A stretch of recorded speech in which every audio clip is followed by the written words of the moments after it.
Hey guys, I'm back.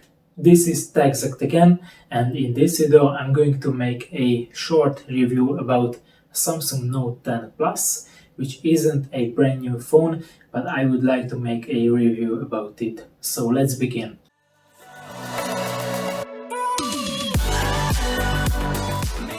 I know, different beard, different t-shirt, different background, but what can I do? So let's start with the price. For the 256 gigs of version you have to pay 1100 US dollars, and for the half terabyte version you have to pay 1200 US dollars. Yes, that's a lot of money, but you get a lot of things for that.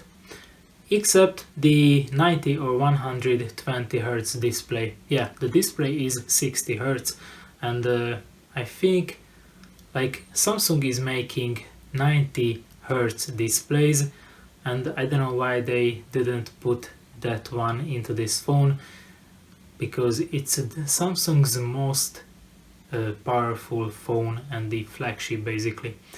But anyways, it's IP68 water and dust resistant. There are two speakers in this phone, one on the bottom side of the phone and one on the top side of the phone. Basically, when I was playing games, I wasn't covering any of those speakers, so I think it's great.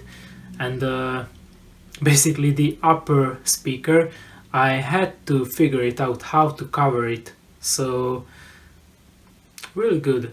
It's lacking the headphone jack, but I think wireless headphones are more convenient, and they are getting cheaper and cheaper, so I think it's not a problem.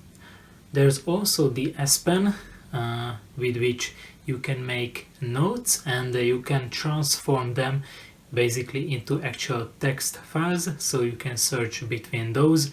And there's a new feature which is the air gestures, but I think other than like using the camera shutter button on the pen, I think those air gestures are not going to be used because they are quite problematic to achieve those functions. On the top of the phone we can find the microphone, the micro SD card slot and the SIM slot.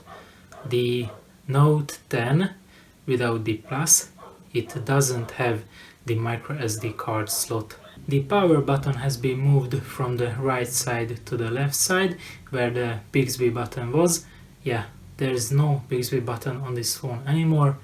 I think it wasn't hard to get used to it, that it is on the left side. By the way, I'm using an iPhone 6s as my daily driver, and the power button is on the right side, so for me at least it's not a problem to be on the same side, I mean the power button and the volume buttons also. I think it's okay. The back of the phone, I have the Aura Glow version, which looks fantastic, really amazing, but it's also a fingerprint magnet, so if you want it to be clean then you have to clean it a lot of times. And by the way, the sides of the phone are really slippery, so I think you should put a case on it, and if it's not transparent then the Aura Glow and those amazing colors are not seen. The performance, basically the phone is damn fast, but it would look faster if it would have a bigger refresh rate than 60 Hz. But anyways, it's really fast, but if we look at the specs of the phone, it's self-evident. I mean, 12 gigs of RAM, a really high-end processor, and many others. So I think, yeah, it's really fast. And when I was playing games, it didn't get hot because of the vapor cooling system, so you can play a lot of games or have a lot of apps open at the same time. It won't get hot. And you can use the phone with a monitor, keyboard, mouse. You just have to plug the phone to a PC or a Mac, and you have to install the Samsung DeX application, and with that you can easily do whatever you want on your phone, basically on the monitor, with the help of keyboard and mouse. I think it's pretty useful, and I also think that it will be the future, that you will have a really strong phone in your pocket, and you will not need a computer.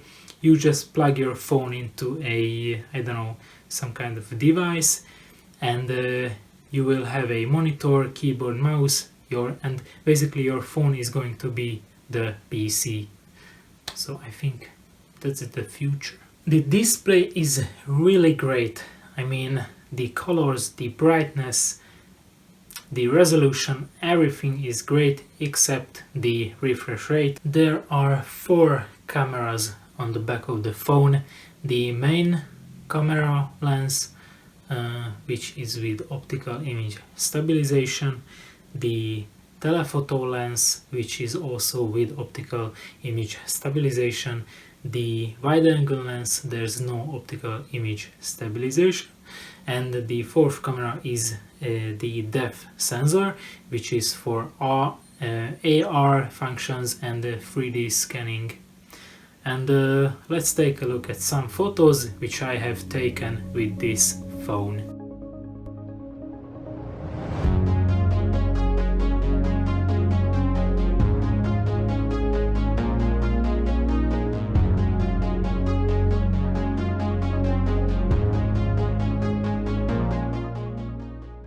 The battery, there's wireless charging, fast charging, and the battery is so huge.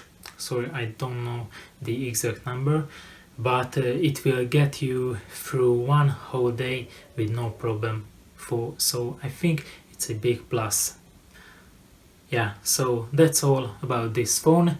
I hope I was able to give you some useful information. Subscribe if you want to get more content, and like the video if you think that it was useful, or dislike it if you think that it wasn't that great for you. See you next time. Bye bye!